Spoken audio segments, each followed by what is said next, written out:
Brad, hello. Welcome to your Dicey discussion. How are you doing today? I'm doing great. Excellent. To stay cool in this hot summertime. It's hot over there, is it? Oh, yeah. Yeah. So, you know how Dicey discussions work, but I will go through it anyway. So, we have a random table of 100 questions. 50 of them are TT, RPG, D&D, the hobby related. 50 are completely random. I'll ask you to roll a D100 and we'll go from there. So you might get loads of hobby related questions, you might get none. Are you okay with that? Yeah, the dice get to decide, right? That's it. The dice get to decide. Absolutely. Excellent. So we like to do things fast on this channel. You have 30 minutes. So we'll only go 30 minutes. I'll let you know once the time is up. So, do you have a D100 ready? I do. You do? He's got it ready. So, we will get started now. All right, let's see. 30. 30. Now, usually I'd wait to go into the bingo calls. I usually wait about 3 or 4 questions, but this is my favourite one. So, are you familiar with bingo? Have you played bingo before? My grandmother loved bingo. Yes. Right. So you are familiar with the game and some of the calls, I would imagine.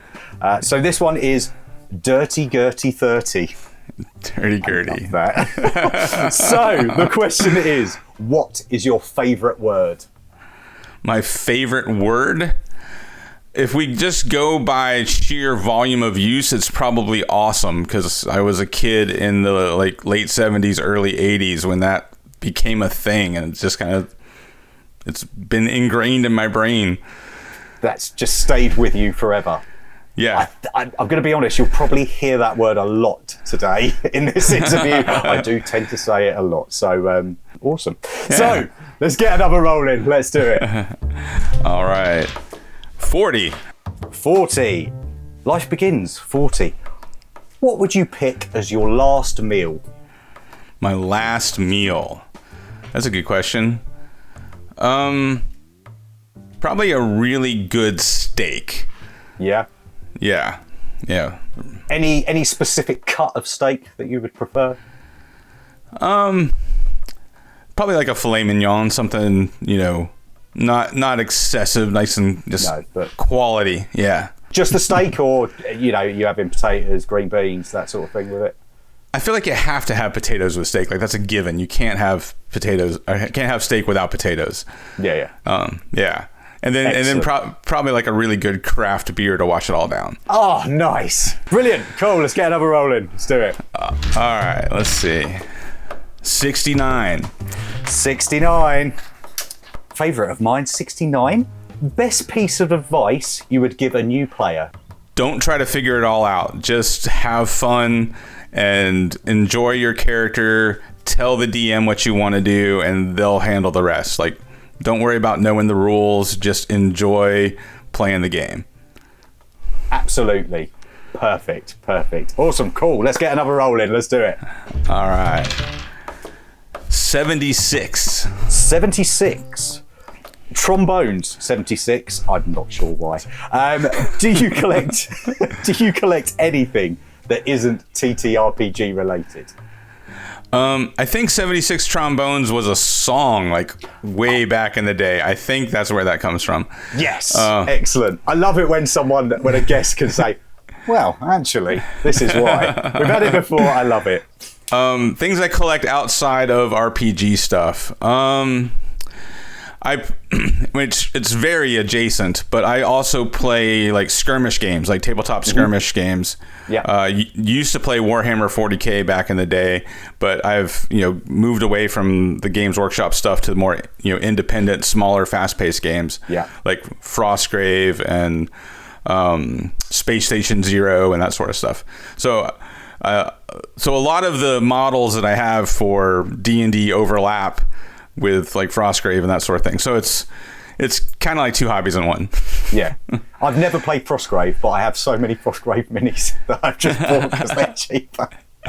They're great, and they're awesome to kit bash. Yeah. Oh, so good to kit bash. They are absolutely brilliant. Yeah, I've got like just bits in the bit boxes that I'm like, oh yeah, that's great. Yeah, that's going on there. Brilliant. Excellent. Cool. Let's get another roll in. Let's do it. All right, let's see. 72. 72. 6 dozen. The first dozen. 1. Dozens always come up. How would you spend the first 24 hours during a zombie apocalypse? First 20. Assembling a team.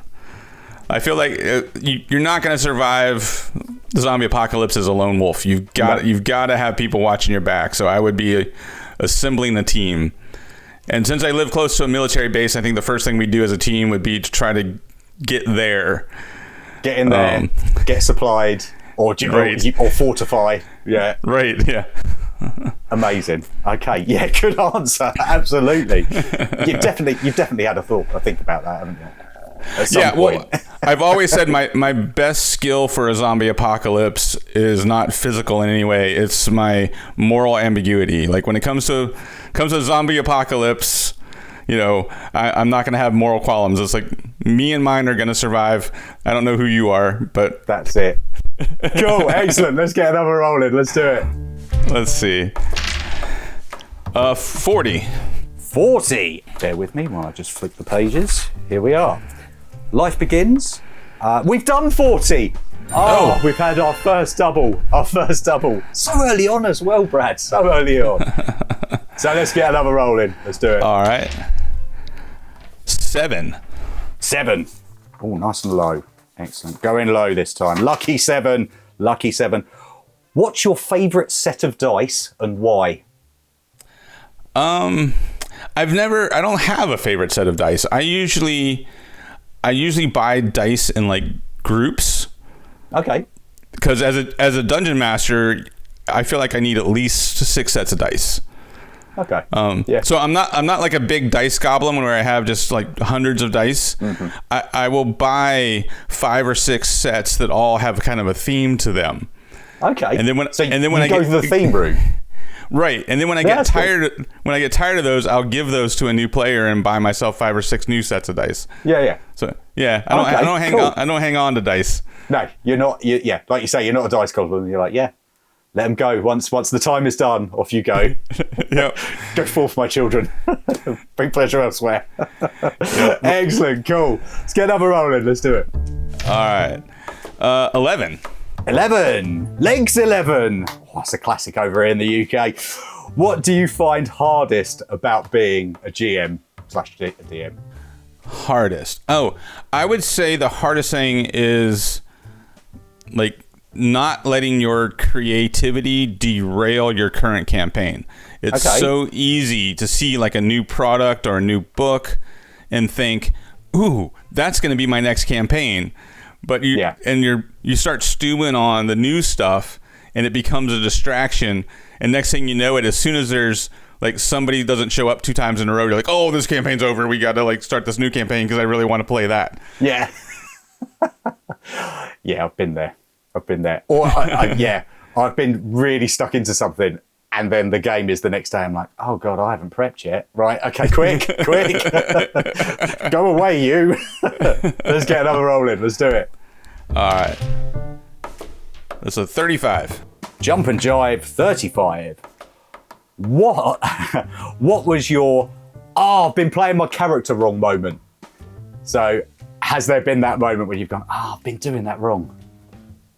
I do remember there was a time I was playing in a one-shot, because I'm so rarely a player that I'm always focused on the DM half of the rules, because it's really there's really like 2 sets of rules. There's like a set of rules for all the monsters and the core game mechanics, and then the players have all their stuff in their in their class abilities. So when I'm a player, I'm always forgetting stuff. So like when I play in a one-shot, I'm like, oh crap, I could have been doing this the whole time. So I think I do that a lot in a lot of small ways, but it's typically only when I play a one shot. And that's the other thing, is because it's a one shot. Like I just found out that I'm playing this character like 5 minutes ago. Yeah.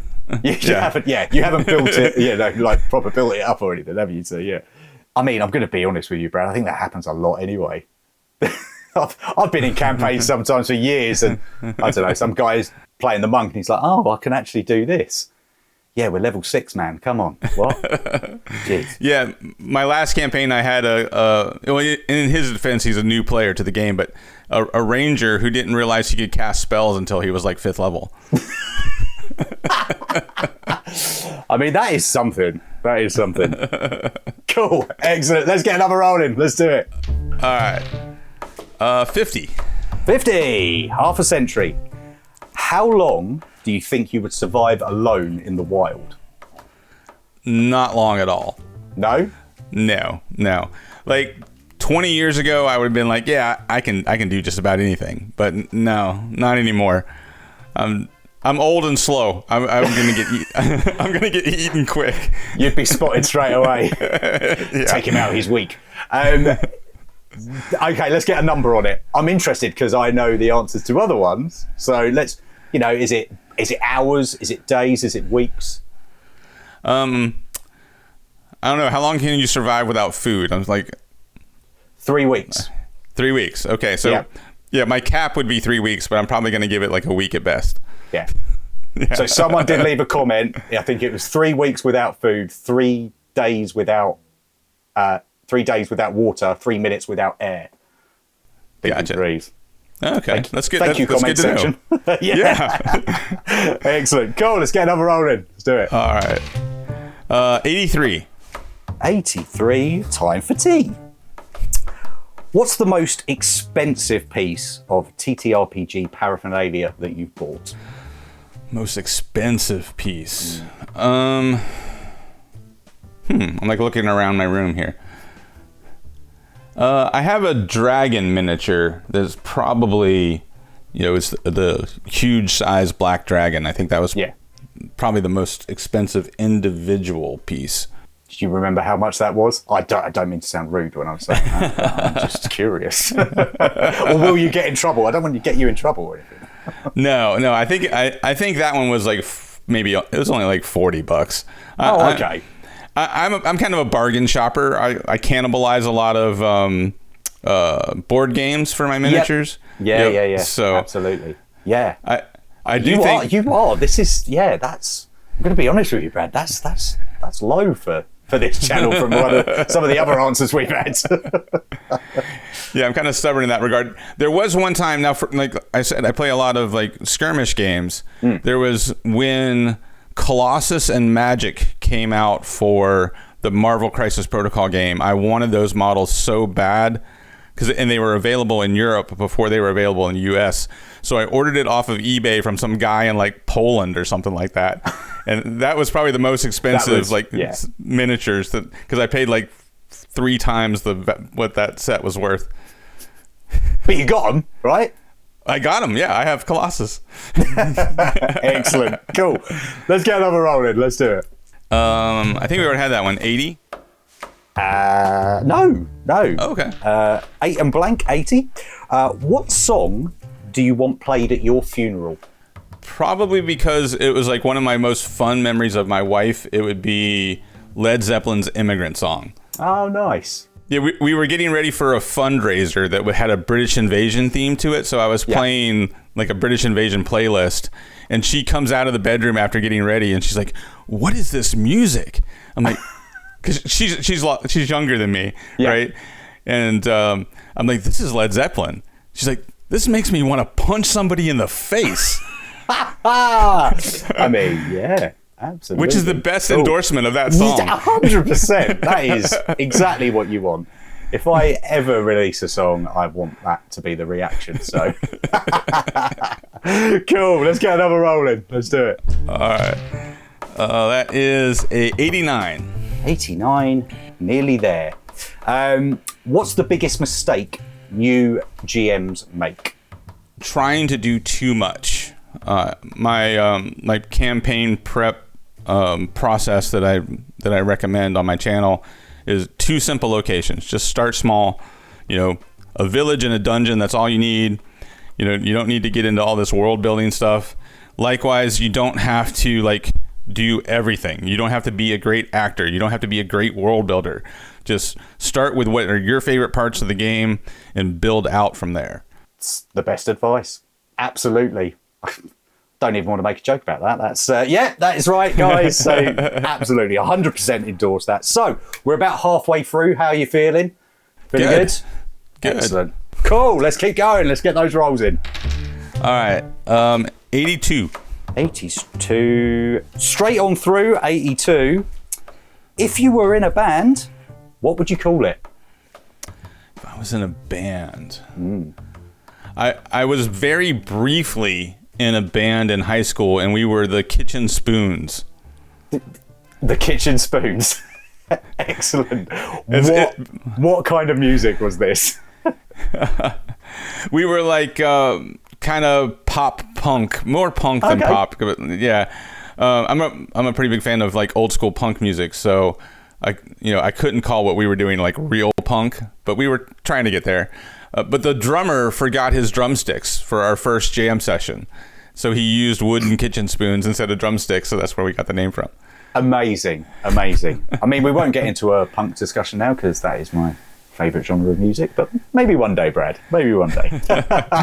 Cool, let's get another roll in. Let's do it. I think we're quickly becoming friends. All right, 29. 29, Rise and Shine. If you have to pick, do you prefer combat or story sessions?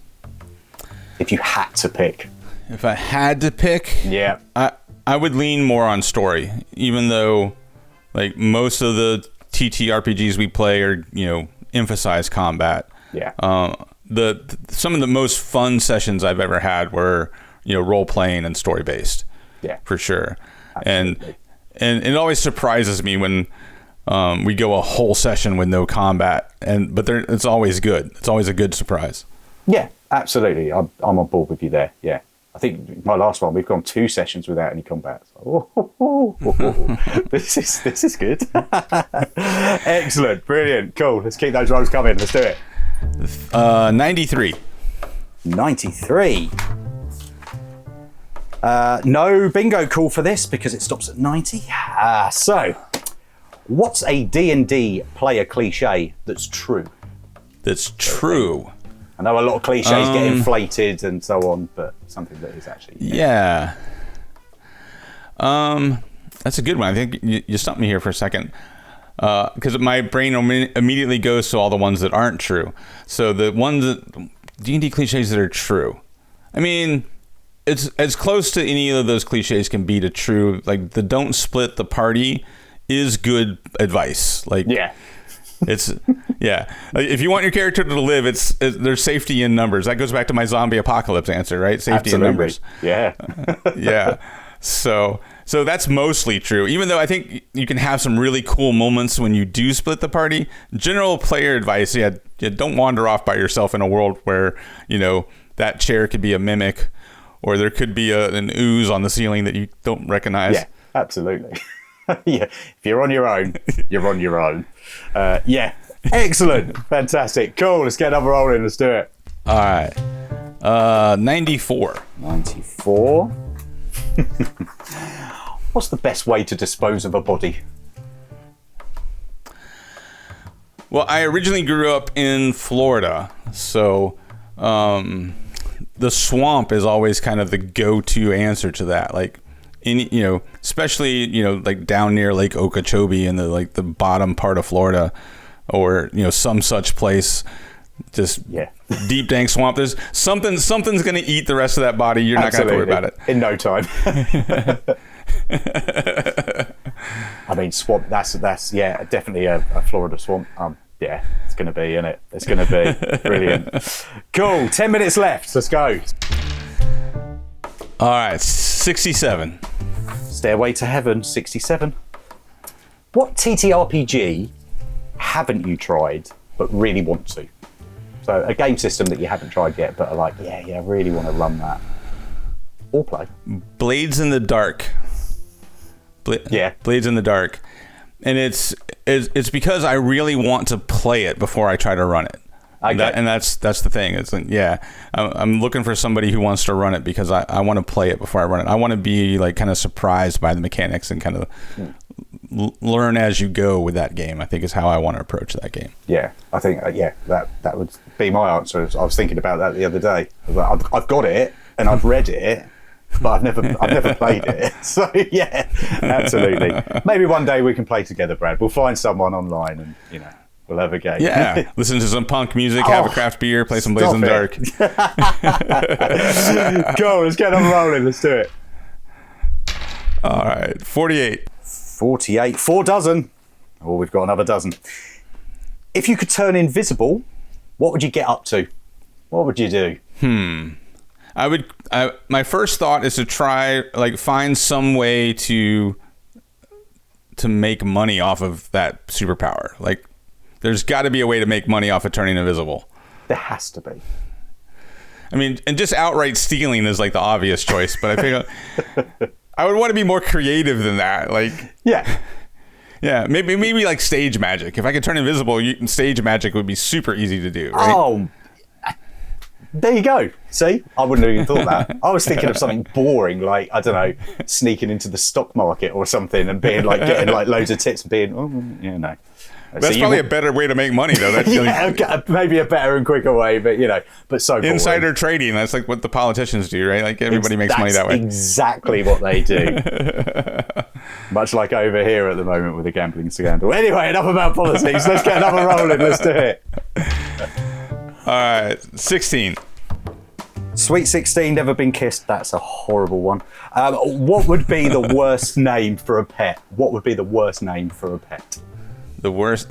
The ones that kill me are where that's like human names, like obviously human names for pets. Okay. Yeah. My wife had never owned a dog before. Yeah. And she bought a dog like right before we met, and she named the dog Alonzo. I'm like, that's not a dog name. That's a person name. It's the first time we haven't seen eye to eye, Brad. What kind of dog was it?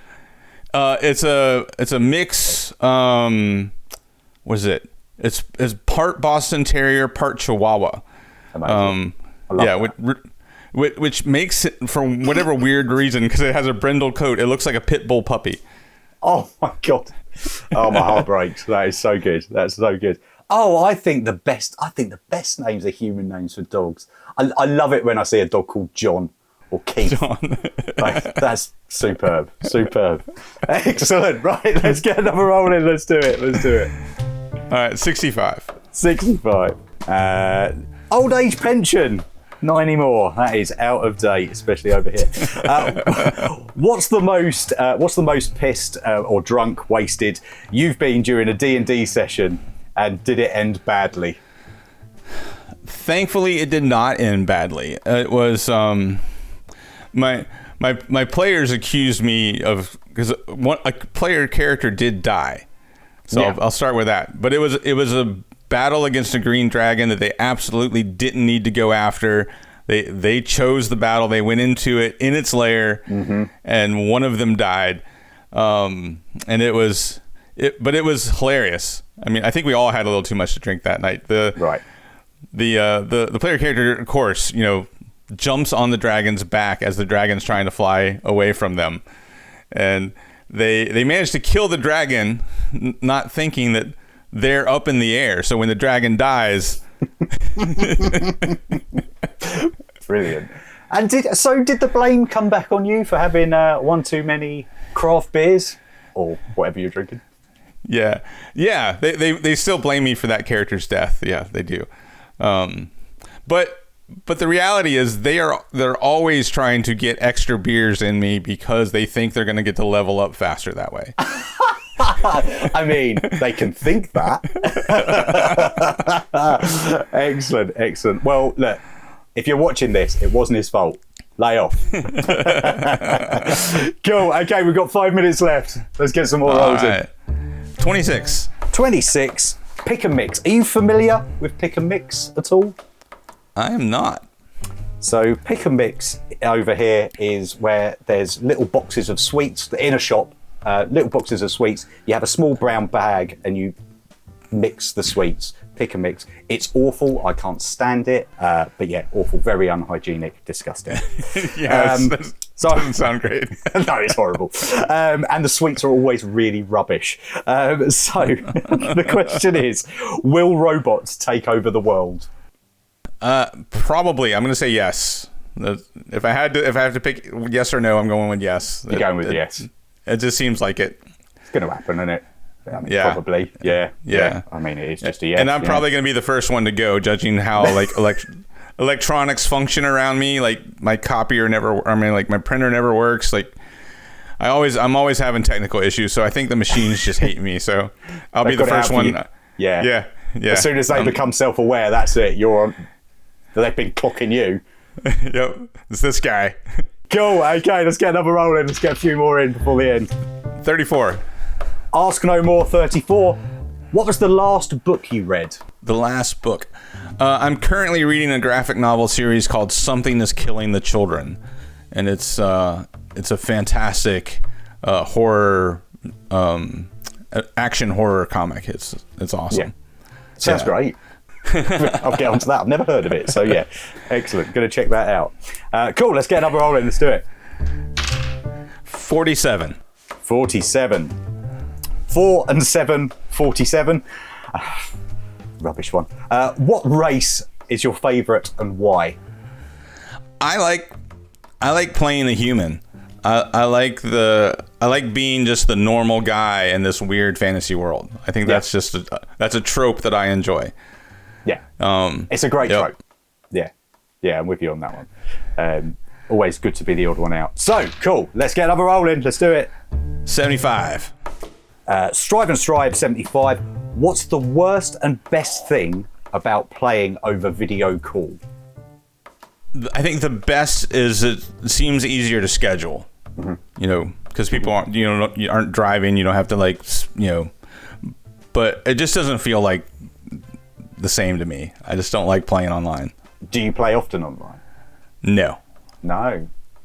See, I'm the same as you, but I play very often online. Oh. Oh, my heart break. Yeah. Yeah. This whole room behind me is my game room. That's the game table right there. Yeah. I can see. I'm jealous. So, what do you not like about it? Is it just the general feel? For me, because I have so many miniatures and all the terrain from playing strategy games and stuff like that from over the years, it's the tactile part of like having miniatures on the table and the terrain on the table, and then how that enhances the tactical part of the game. So like the tactile part enhances the tactical part. Yeah, that's cool. And then just being social, just having people. Absolutely. Yeah, it's exactly what I say. I want to be with people, not just on a phone, on the screen. Cool. Right. So we've got 39 seconds left. Let's get another roll in. Let's 92. 92. Oh, did we have 92? No, we didn't. Cat or dog? Cat. Interesting answer. Let's roll again. Let's go. 86. 86. Between the sticks. Did you have a favourite soft toy as a kid? My mom says it was my favorite, so she kept it. That's the only reason I know. It's this little orange teddy bear. It's actually on one of those shelves over there, like stuck between some books. What? You still got it. That's amazing. So it's like 50 years old. We have go roll. 83. 83. Excellent. Cool. We're gonna get one more in. 83. I bet you've rolled that already. No. Oh, yes, you have. But that's a re-roll. Cool. Let's get a re-roll. Let's do it. 68. 68. Saving grace. How popular were you at school? I actually, like, looking back on it now, I think my friends and I were more popular than we realized. Right. Because we were not like the cool kids. We weren't like on the sports teams. We weren't, in the student government or any of that sort of stuff. Like those folks, everybody looked up to, like the cool kids. Yeah. But when it came down to it, we would hang out with anybody. Like my group of friends. If you were willing to have some beers and hang out, you could hang out. We didn't care like if you were a metalhead or a band geek or whatever. If you want to hang, didn't matter. Yeah. Keep it social. Excellent. Yeah. Love so looking back on it, I think we thought we were the outcasts with our punk music and our, drinking and all of that. Drinking and all that. Yeah. But we were probably actually pretty popular looking back on it. Oh, brilliant. Well, Brad, that is the end of your Dicey discussion. I survived. You survived! You made it out alive. How was it? Was it good? Did you enjoy it? Oh, it's fun. Yeah, it's great. Brilliant. Everything I expected it to be. Oh, brilliant. Excellent. Same as me. So I do give you a bonus question, which you don't have to roll for. And that question is, what are you up to? What's going on with you? I'm just focused on building the YouTube channel right now. I do have like some long range goals. I'm like working on my own RPG system, but that's still probably 2 or 3 years out. But yeah, just primarily building the channel at this point, where I cover mostly Dungeons and Dragons stuff, some Shadow Dark stuff, and yeah, that's and focusing on that. You know, I'm on all the socials, the TikTok and Instagram, all that. All of that good stuff. Well, what we'll do, we put all the links in the description below, obviously. So do go like, subscribe, all of that other stuff, guys. He's great to listen to and watch. But thank you very much, Brad. It's been an absolute pleasure. You enjoy the rest of your day. Thank you. Thanks for having me on. Great meeting you.